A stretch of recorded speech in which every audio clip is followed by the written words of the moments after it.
All right, Weege Show here with Joey Savatgy, and Mitch Payton over there providing some noise interference.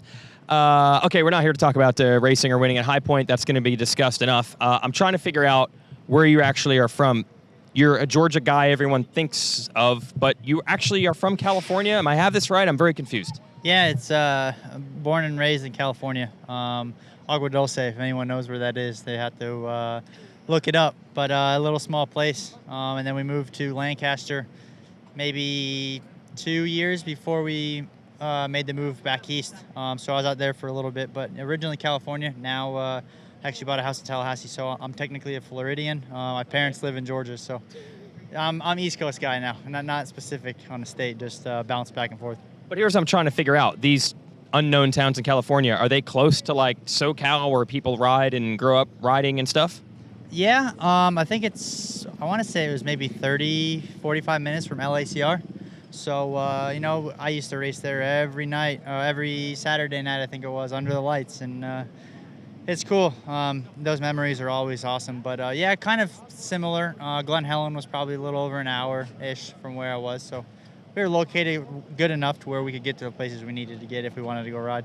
But that's what makes it puzzling. So you went east and everybody thinks of you as like a Georgia guy, but you actually couldn't you have just stayed in California and made it work? Or no? I don't know. I'd like to think I could have stayed where I was and made it work, but you know, everything happens for a reason, and I truly believe that, you know, my move back east is definitely what's helped me get to where I am today. So it's interesting, and a lot of people don't realize that I am a Californian, but I reside and I claim Tallahassee, Florida now. So yeah, it's weird. Like when we're at the West Coast Supercrosses, you're like, I can't wait to get home, but you're not that far from your original home when we're out there.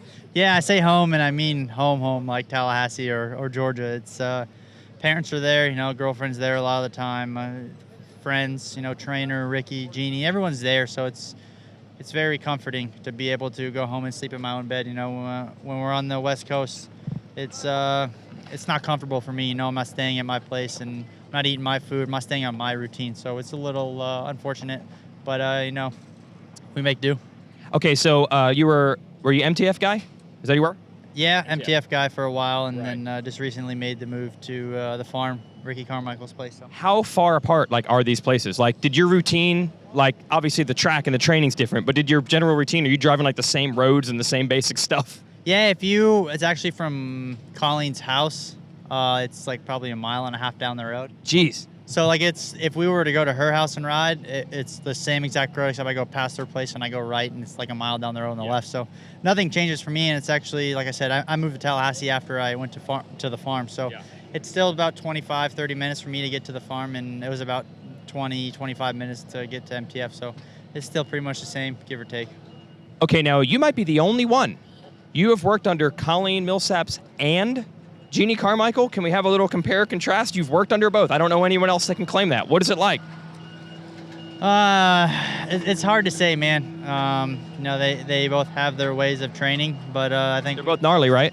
Yeah, they're both gnarly, but I think when we look at results-wise and everything else, I think one place works better than the other, and I'm fortunate enough and blessed enough to be under the Jeannie's wing and the Carmichael's wing. You know, they wanted me there, and they came to me with open arms saying, hey, you know, if you want to come, we're more than welcome to have you. And it's like a big family, you know. I can always go to them if we're having problems, and she's always there even when we don't have good weekends. So, you know, I think the results kind of speak for themselves. You know, whatever we're doing at the farm, I think is working. You know, we're constantly getting better and improving, so it's good. But you've been yelled at by both at some point. Is that fair to say? Oh, absolutely. Okay, even last week when you won at Colorado, you're like, hey, she's still going to be on me for things. There is some fun mixed in. Is there smiles at some point in this process? Yeah, no, there's always smiles. It's always a good time, especially when we have a good weekend. But it's not too harsh, you know, it's just nitpicking. Got to figure out where we can be better and how we can be better. And that's the biggest thing, you know. It's not necessarily you're slow or you suck at this. It's, hey, you know, you did good, but I think you could do better here. Or, you know, I think in these type of turns, I think you need to do this. And it's just little stuff, you know. When we get to this point, there's not a big difference, you know, between the top 5. So it's minimizing mistakes, and it's just little things here and there that add up, and that's kind of what we're trying to do. Is there any Amish country down there in the Cairo area? Are you the only one flying this Amish flag? I'm flying the Amish flex solo. I know there's some Amish people not too far from here, so I might have to go see them and hang out with them for a little bit. But They might be cheering for you today. yeah, I'm solo down there. All right, last thing, we have a ceremonial presentation of the Joey Savatgy T-shirt to celebrate your cover of the latest issue of Racer X. You proud of that? I'm pumped, man. It's always been a dream of mine to be on the cover, and you know, these guys, Racer X, you know, everybody is taking the chance on me, and you know, and we got that first one not too long ago last year, and to get a second one, man, it's honestly, it's truly a blessing. It means a lot more than what a lot of people think. You know, it's emotional, and for me, like, it's growing up as a kid seeing Racer X. You know, you see Ricky or McGrath on the cover, and to get it, man, it honestly means a lot. And I know it's only a magazine, and not a lot of people, you know, in the world know about it. It's not like it's not a basketball or NFL magazine, but for me, this is top of the line, and I don't want to keep saying it, but it really is a blessing. You know, they were willing to pick me, and they said, hey, well, let's get this guy. We want him on the cover, and for me, that means a lot, and I can't thank those guys enough. Within the next month, you got to stop at a Barnes & Noble somewhere and just check out the magazine rack and be like, yeah, that's me. Or maybe tell some people. Yeah, no, Publix is the place down by us, and I go in there, and they have it. And even actually my barber I go to, they have Trans World and Racer X's in there. So hopefully we'll get a new one, and I'll have to put it in there so some people can read through it and see it. But yeah, it's awesome. Just don't cut the beard when you go to the barber's, bro. No, we get it, you know, trimmed, but we can't cut it. We got to let it grow. It's outdoor season. Okay. Hey, you folks can get your own. Subscribe to the magazine this month, and you will get that T-shirt for free and get to have the same stuff that Joey Savatgy does. See you next week.